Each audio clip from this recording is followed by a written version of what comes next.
അതിന് ഷമ്മാസിന്റെ ആരോപണത്തിന് മറുപടി പറയേണ്ടത് CPM നേതാവ് മനീഷ രാധാകൃഷ്ണനാണ്. മനീഷ, ഇവിടെ യഥാർത്ഥത്തില് ഈ പദ്ധതി ഒളിച്ചു കടത്തിയത് കഴിഞ്ഞ സർക്കാർ എന്നാണ് കോൺഗ്രസ് ആരോപിക്കുന്നത്. കോൺഗ്രസ് ഇപ്പോൾ ഇതിനെ ഒരു ന്യായീകരണമായി ഉന്നയിക്കുന്നതും കഴിഞ്ഞ സർക്കാരിന്റെ കാലത്താണ് ഇത്തരം ഒരു പദ്ധതിക്ക് തുടക്കമിട്ടത്, കരാറിൽ MOUയിൽ ഒപ്പിട്ടതെന്നാണ് കോൺഗ്രസിന്റെ ആരോപണം. കോൺഗ്രസ് അതൊരു വാദമായി ഉന്നയിക്കുന്നുമുണ്ട്.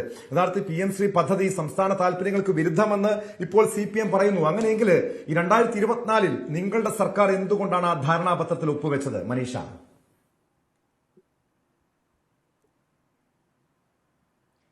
അതായത് കോൺഗ്രസിന്റെ പ്രതിനിധി ഇതിന് പ്രത്യേകിച്ച് ന്യായീകരണങ്ങളൊന്നും ഇനി അവർക്ക് നിരത്താൻ കഴിയില്ല. കാരണം ഈ വിഷയത്തിൽ എന്നല്ല, ഈ സർക്കാർ അധികാരത്തിലേറിയതിനു ശേഷം ഈ സർക്കാരിന് ഒരു വിഷയത്തിലും, പ്രതിപക്ഷത്തിരുന്നപ്പോൾ എടുത്ത ഒരു വിഷയത്തിലും പ്രത്യേകിച്ച് നിലപാടൊന്നുമില്ല എന്ന് വ്യക്തമാക്കുകയാണ് എന്ന് ഈ 70 ദിവസം കഴിയുമ്പോൾ ഓരോ ദിവസവും നമുക്ക് വ്യക്തമായി മനസ്സിലായിക്കൊണ്ടിരിക്കുന്ന കാര്യമാണ്. എന്താ ഇവിടെ വിഷയം?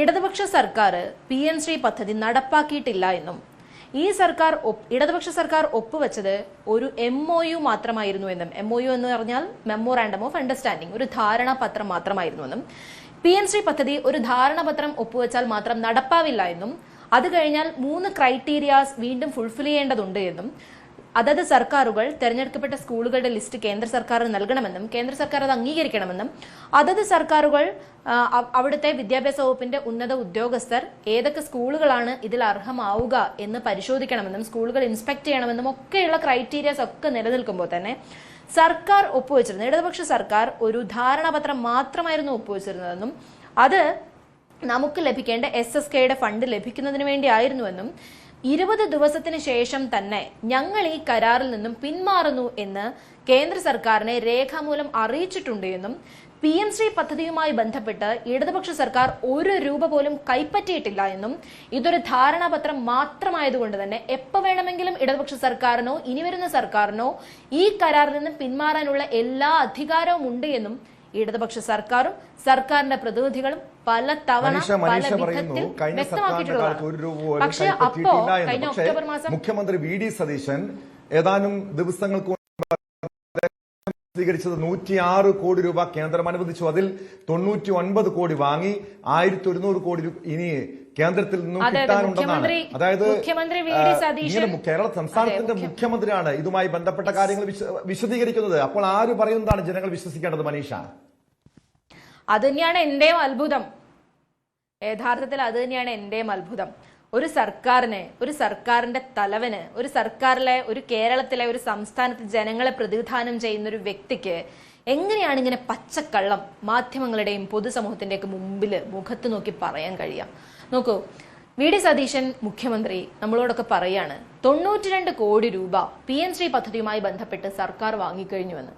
തൊട്ടു പിന്നാലെ വിദ്യാഭ്യാസ വകുപ്പ് മന്ത്രി തന്നെ പറയാണ് PM ശ്രീ പദ്ധതിയുമായി ബന്ധപ്പെട്ട് ഇടതുപക്ഷ സർക്കാർ 1 രൂപ പോലും കൈപ്പറ്റിയിട്ടില്ല എന്ന്. ഇനി ഈ സർക്കാർ അധികാരത്തിലേറ്റത് മുതൽ അവരെടുത്തിരിക്കുന്ന ഒരു പ്രത്യേക അജണ്ട എന്താന്ന് പറഞ്ഞാൽ, പ്രതിപക്ഷത്തിരിക്കുമ്പോൾ അവരെടുത്തിട്ടുള്ള നിലപാടുകളിൽ മുഴുവൻ അവർ മലക്കം അറിയുന്നത് കൊണ്ട് അവർക്ക് പൊതുജനങ്ങൾക്ക് മുമ്പിൽ ചില ക്ലാസിക് ആയിട്ടുള്ള നുണകൾ പറഞ്ഞ് അത് PR ഡിപ്പാർട്ട്മെന്റ് വഴി പ്രചരിപ്പിക്കുക എന്നുള്ളൊരു നയമാണ്.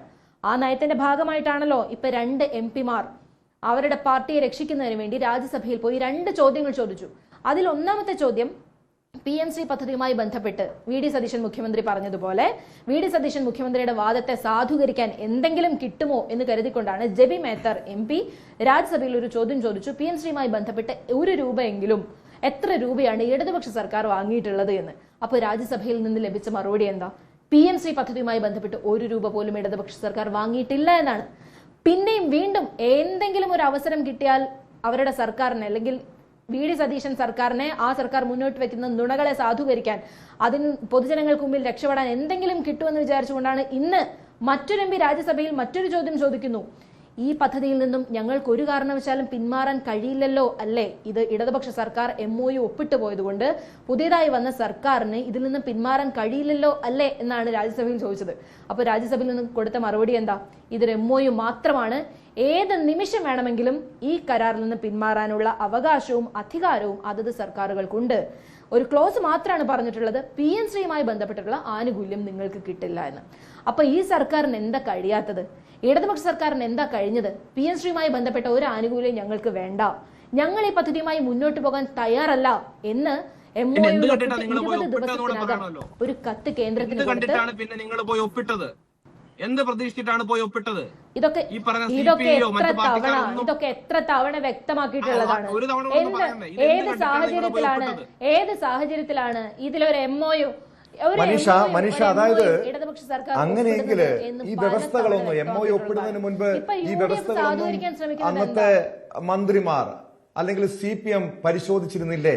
അതിപ്പോൾ തെറ്റാണെന്ന് നിങ്ങൾ പറയുന്നുണ്ട്, അവിടെ കാവ്യവൽക്കരണമാണെന്ന് പറയുന്നുണ്ട്.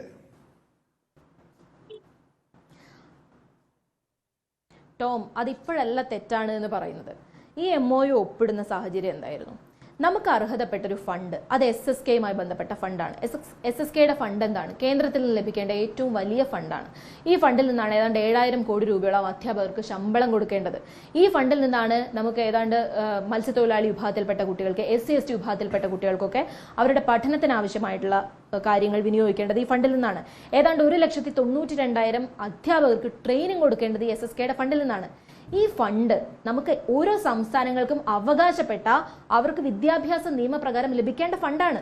ആ ഫണ്ട് തരില്ല എന്ന് കേന്ദ്ര സർക്കാർ കേരളത്തോട് പറയാണ്. എന്തുകൊണ്ടാണ് അങ്ങനെ പറഞ്ഞത്? കേന്ദ്ര സർക്കാർ 2020 മുന്നോട്ട് വെച്ച നാഷണൽ എഡ്യൂക്കേഷൻ പോളിസി, ആ പോളിസി നടപ്പാക്കാൻ പറ്റില്ല എന്ന് ആദ്യമായി പറഞ്ഞ സംസ്ഥാനം കേരളമാണ്.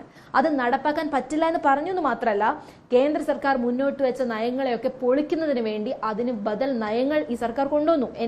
നാഷണൽ എഡ്യൂക്കേഷൻ പദ്ധതിയുടെ ഭാഗമായി കുട്ടികളുടെ കരിക്കുലത്തിൽ വലിയ മാറ്റം ഉണ്ടായപ്പോൾ അവർ ഒഴിവാക്കിയ പാഠഭാഗങ്ങൾ, ഗാന്ധിവാദം ഉൾപ്പെടെയുള്ള പാഠഭാഗങ്ങൾ ഉൾപ്പെടുത്തിക്കൊണ്ട് പ്രത്യേകം പുസ്തകം അച്ചടിച്ചിറക്കി അത് കുട്ടികളെ കൊണ്ട് പഠിപ്പിച്ച് പരീക്ഷയിൽ അവരോട് ചോദ്യമായി ചോദിച്ച് കുട്ടികളെ കൊണ്ട് ഉത്തരം എഴുതിച്ചൊരു സർക്കാരാണ്.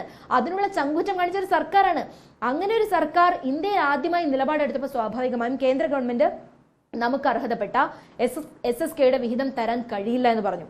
അങ്ങനെ കഴിയില്ല എന്ന് പറഞ്ഞപ്പോൾ നമ്മൾ എന്താ ചെയ്തത്? നമ്മൾ അവരോട് കൃത്യമായി പറഞ്ഞു, ഞങ്ങൾക്ക് വേണ്ടത് ഞങ്ങൾക്ക് അവകാശപ്പെട്ട പണമാണ്. SSK എന്ന് പറയുന്നത് ഓരോ സംസ്ഥാനങ്ങൾക്കും അവകാശപ്പെട്ട പണമാണ് എന്ന് പറഞ്ഞുകൊണ്ടാണ് സർക്കാർ എന്ത് ചെയ്തു? സർക്കാർ MOU ഒപ്പിട്ടു എന്നുള്ള സർക്കാർ സമ്മതിച്ചു കഴിഞ്ഞു. ഞാൻ പറഞ്ഞല്ലോ, MOU അല്ല PM ശ്രീ പദ്ധതി നടപ്പാക്കുന്നത്. MOU എന്നാൽ എന്താണ്? ഒരു എഗ്രിമെന്റ് പോലും അല്ല, ഒരു ഓഫറോ ഒരു അക്സെപ്റ്റൻസോ ഒരു കൺസിഡറേഷനോ ഇല്ല. അവിടുത്തെ ആ MOU വെക്കുന്നത് ഒരു ധാരണ മാത്രമാണ്. അത് കോൺക്രീറ്റ് ആയിട്ടുള്ള നിലപാടുകളല്ല എന്നുള്ളത് ഒരു നിയമ വിദഗ്ധരെ, നിങ്ങൾക്ക്, ഞാനൊരു അഭിഭാഷകയാണ്, എനിക്കും ഇതിനെക്കുറിച്ച് പറയാൻ കഴിയും. ഒരു MOU ഒപ്പിട്ടത് കൊണ്ട് PM ശ്രീ പദ്ധതി നടപ്പാക്കാൻ കഴിയുമോ? കഴിയില്ല. SSKയുടെ ഫണ്ട് വരുന്നതിന് വേണ്ടി മാത്രം നമ്മളത് ചെയ്തു. അത് ചെയ്തതിന് ശേഷം 20 ദിവസങ്ങൾക്ക് ശേഷം ഞങ്ങളത് മരവിപ്പിക്കണമെന്ന് ആവശ്യപ്പെട്ടുകൊണ്ട് കത്ത് കൊടുത്തു.